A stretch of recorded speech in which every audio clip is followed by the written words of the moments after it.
have a great slate of kind of presentations and conversations today, but that's how we want it to be, as a conversation with everybody. You know, if you have a question, if you have a comment, absolutely jump in, and that's what we want to generate, is that conversation. Yeah, I think it's important to stress that a big part of what we want the network to be is around collaboration, right? You all have great things you're doing in your companies. You have great advice, great ideas that can be shared in here.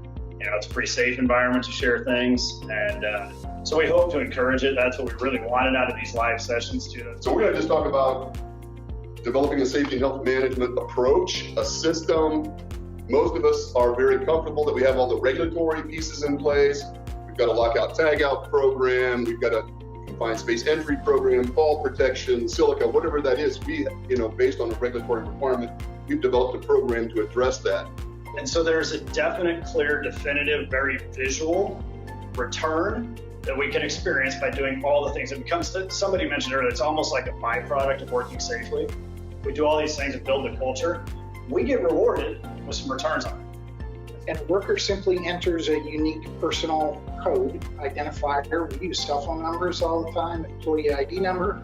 And when they do that, one of the 20 bays in that base station will flash green, and they simply remove what we call this core wearable device from that base station and slide it into and lock it into an armband worn holster.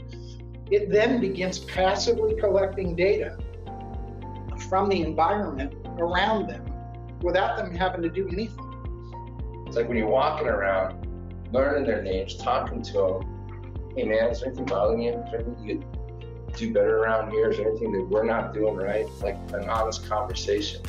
What do you think? Listening, actually applying something. Listening's important, but what's more important? Doing something about it.